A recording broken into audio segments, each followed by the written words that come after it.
Mvutano kati ya Iran na Israel unaendelea kushika kasi huku mashambulizi yakiripotiwa kila siku, hali iliyobadilisha kabisa maisha ya raia wa kawaida hasa nchini Israel.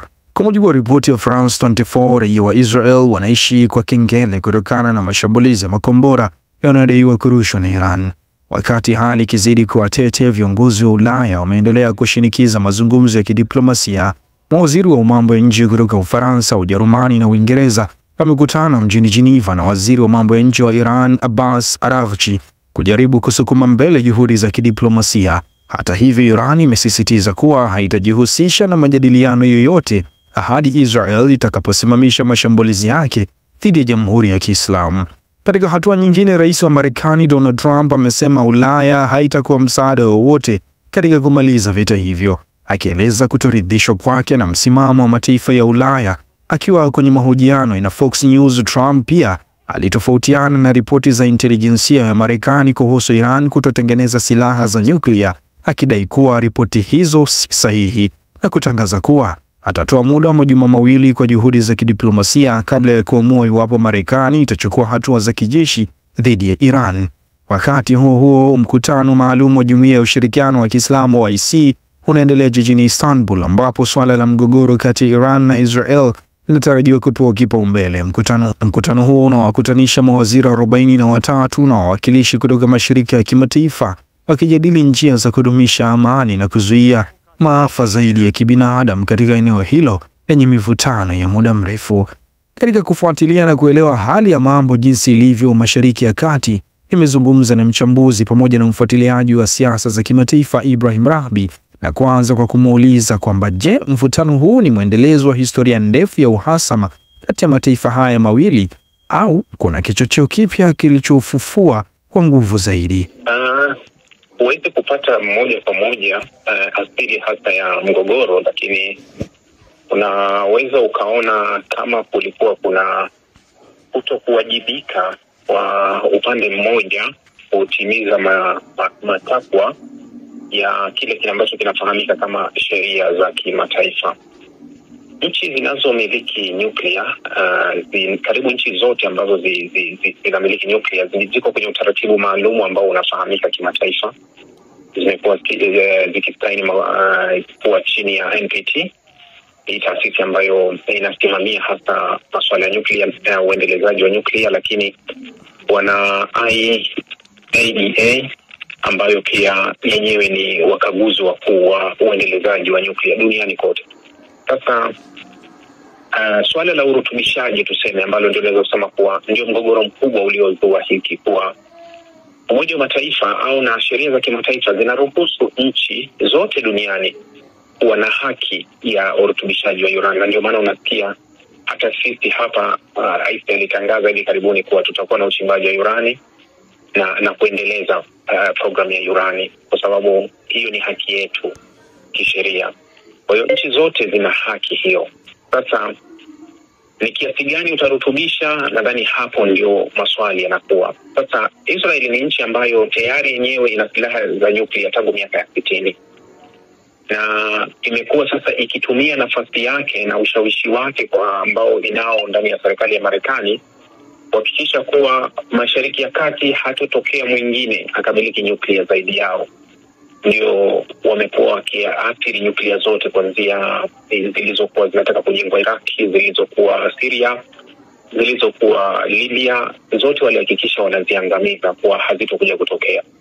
Sasa ugomvi uliopo mkubwa hivi sasa ni kuwa Israeli inadai kuwa Iran inataka kurutubisha madini ya urani na kutengeneza silaha za nyuklia, wakati Israeli ina silaha za nyuklia ambazo hazikaguliwi na NPT, hazitazamwi na IAEA, wala hazina ukaguzi wowote wa kimataifa. Sasa hili limefanyika miaka na miaka, na nchi za Western waliliacha, au nchi za Magharibi hilo walikuwa wanaliona ni sawa tu upande mmoja. Kwa hiyo hata sasa hivi wameamua kwenda upande wa pili wa kuhakikisha kuwa Irani hatumiliki nyuklia, lakini wote wanakubaliana kuwa Israeli ana nyuklia ambazo haziko kwenye njia au kwenye utaratibu unaokidhi matakwa ya sheria za kimataifa. Kwa hiyo unaweza kusema kuwa uwajibikaji wa kimataifa uliposhindwa kuwajibika, wanaenda kujibu matokeo ya sasa. Sasa Irani anabaki kusimama kwenye njia ambayo anasema kuwa urutubishaji wa urani ni haki yangu katika sheria za kimataifa. Kwa hiyo hakuna nchi inaweza kunipangia kuwa nisirutubishi au nirutubishe, kwa sababu nipo kwenye haki yangu. Ndio sababu ya mgogoro mkubwa huu unaoa. Sawa. Kutokana na hicho ulichokizungumza sasa, tumeona kwamba kuna jitihada zinazofanywa kuingia kwa mataifa ya Ulaya na kuhitaji mazungumzo ya kidiplomasia. Ni njia mojawapo au ni mbinu ya kumzunguka Iran, na kauli ya Trump kusema kwamba mataifa ya Ulaya hayana msaada wowote pia yana maana gani? Na kauli yake ya hivi karibuni ya kutoa wiki 2 kabla ya Marekani kuamua kwamba ataingia vipi katika mzozo huo, hizi zote zinamaanisha nini katika mvutano unaoendelea pale? Je, tutarajie vita kamili? Kwanza ukizungumza kuhusu Ulaya au ukizungumza kuhusu nchi zote za West au nchi za magharibi zote, ikiwemo Marekani na washirika wake wa NATO, EU, hawa ni washirika wa magharibi ambao wote wako nyuma ya Israeli. Baadhi ya hizi nchi ndio zilizosaidia ujenzi wa nyuklia ya Israeli, na baadhi ya hizi nchi ndio zinazozuia Iran asiwe na nyuklia. Kwa hiyo huu ni upande mmoja, yani ni upande mmoja tu wa karata. Sasa ukitazama upande wa mazungumzo, kuwa tayari Irani ilishakuwa na msuguano na mazungumzo toka wakati wa utawala wa Barack Obama, lakini hatimaye Obama alivunja ukuta wa upinzani hasa uliokuwa unaongozwa na Israeli, akaenda kufanya makubaliano mwaka 2015, miaka 10 iliyopita. Baada ya hapo mambo yalikuwa shwari na Irani ikakubali kwenda kufuata masharti ya kupunguza urutubishaji mpaka 3.67. Baada ya hapo 2018 Trump akaja akaitoa Marekani na kurudisha vikwazo. Licha ya kuwa hawa nchi za Ulaya ambao walikuwa pia ni wadhamini wa hayo makubaliano, wale wanachama 5 wa kudumu hasa walio Ulaya, unazungumzia Uingereza, Ufaransa na wengine, ambao walikuwa ni wadhamini wa yale makubaliano, baada ya Marekani kujiondoa mwaka 2018, wao hawakufuata hatua au kumwambia Marekani kuwa umefanya kosa, lakini wao pia walifuata alichokifanya Marekani, wakaanza kuweka vikwazo vikali zaidi kwa Irani.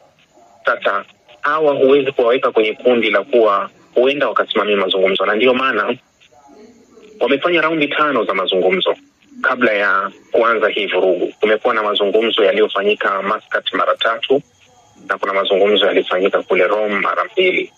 Tarehe 13 Israeli anaanzisha mashambulizi, tarehe 15 ilikuwa mazungumzo ya 6 yafanyike Muscat. Mazungumzo yote 5, taarifa ya Marekani ilikuwa ikitolewa kuwa mazungumzo yetu ni mazuri, yanaendelea vizuri na tumefika kwenye nafasi nzuri. Lakini ilikuwa ni Marekani ameweka mazungumzo mezani ambayo anazungumza na vyombo vya habari kuwa tuko sawa, lakini Marekani huyo ndio alikuwa anaandaa mipango ya kwenda kuishambulia Irani kwa kushirikiana na Israeli. Wakati juu alisimama kama msuluhishi, chini akasimama kama msaliti ambaye alienda upande wa pili. Sasa kinachopelekea hivi sasa kuona kuwa Irani wanasema hatutaki tena kuzungumza hili swala. Hawataki kuzungumza kwa sababu anayesimama kuzungumza au anayesimama kutaka kusuluhisha ni Marekani, ambaye amejinasibisha kwa kujitoa wazi kabisa kuwa yeye yuko upande gani, yani yeye ni sehemu ya mgogoro. Yeye alihadaa mazungumzo ya awali huku chini akichochea mgogoro. Kwa hiyo Marekani anatoka kwenye hadhi moja kwa moja ya kuwa anapaswa kusimamia mazungumzo. Sasa ukiwafuata wale wa Ulaya, pia na wao ni sehemu ya matatizo, kwa sababu hata walivyokutana viongozi wa nchi 3 za Ulaya, Ujerumani, Uingereza, Ufaransa, walikutana Geneva kule na waziri wa mambo ya nje wa Irani Abbas Araghchi, alichowaambia kuwa taarifa iliyotolewa na IAEA ambalo shirika linalosimamia shirika la nguvu za atomic duniani, na taarifa iliyotolewa na ofisi ya kijasusi ya taifa ya Marekani, zote taarifa mbili zinafanana kuwa Irani yuko mbali sana kutengeneza nyuklia, wala hakuna ushahidi unaonyesha Irani ametengeneza nyuklia. Kwa hiyo alikariri akawaambia mawaziri kuwa hizi ni taarifa mbili za vitengo muhimu vya wataalamu wa haya mambo, vinathibitisha kuwa sisi hatutengenezi nyuklia, lakini tumevamiwa, tukashambuliwa, wakauliwa majenerali wetu. Nyinyi kama masimamia haki, tunaomba kwanza nchi zenu ziwe za kwanza kulani hilo tukio. Wote walikataa kulani. Kwa hiyo unaweza ukaelewa kuwa hawa wote wanasimamia upande gani, kuwa matatizo ya dunia yanasababishwa na ulimwengu mmoja wa magharibi. Sasa hiki kinachotokea na huu mvutano mkali unaoendelea huenda ukairudisha dunia ije kusimama kwenye njia halisi, kuliko kuwa hivi sasa dunia imesimama kwenye msingi wa ulaghai ambao hauna uhalisia, kwa sababu katika sheria hizo ambazo watu waliaminishwa duniani kuwa watu watasimama kwenye hizi sheria na tutafuata utaratibu huu, kuna watu hawasimami hata wanapokutwa na matatizo, kuwa vile sheria hazifanyi kazi kwao. Lakini hata wengine ambapo kuwa hawajafanya chochote, zile sheria zinaweza zikatumika dhidi yao. Sasa unaona kabisa kuwa kama kuna kitu hakipo sawa katika kile ambacho dunia iliaminishwa kuwa imesimama kwenye msingi ulio sahihi. Sawa.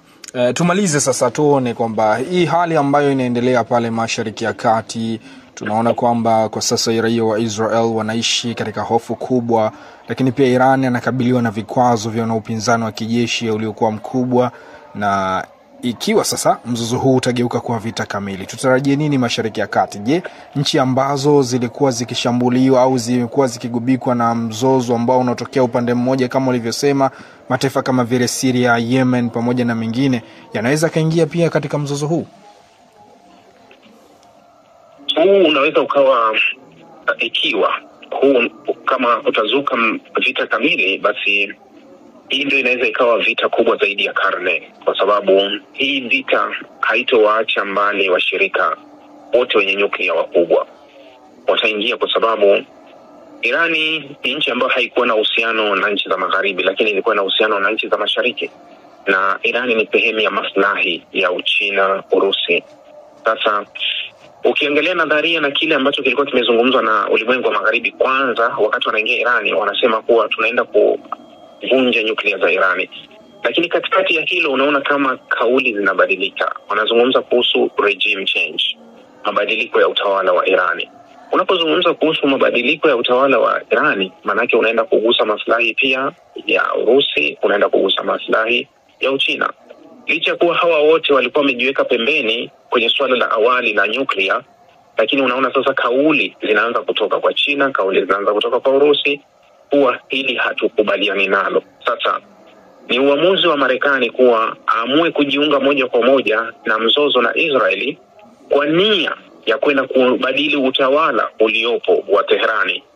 Sidhani kama hawa ambao maslahi yao yanaguswa kuwa watakubali ule utawala uondoke madarakani. Kwa hiyo unaweza ukaona ukubwa wa mzozo, lakini nje ya kile, nchi kama Irani ni bado nchi ambayo ina makundi mengi, ina wafuasi wengi pale Mashariki ya Kati ambao wanaiunga mkono, ikiwemo Wahuthi, wakiwemo Hezbollah, wakiwemo Al-Kataib Hezbollah. Ni makundi mengi yenye silaha yaliyoko Mashariki ya Kati, na yenyewe yameapa kuwa ikiwa Marekani ataingia, basi na wenyewe wataingia kwenye ule mzozo. Kwa hiyo unaweza ukahisi kuwa ikiwa Marekani ataingia, maana yake atawavuta wengi waingie, na akiwavuta wengi maana yake tunategemea kuwa eneo lote la Mashariki ya Kati ambalo limekuwa likiumba kwa usalama karibu miaka mitatu linaweza likaingia kwenye vita kubwa kabisa, ambayo huenda sasa watabiri wanasema kuwa ikiwa kama kutakuwa na vita ya tatu, basi huenda ikazaliwa kupitia hapo. Sawa, shukrani sana Ibrahim Raghbi, na nikutakie muda mwema.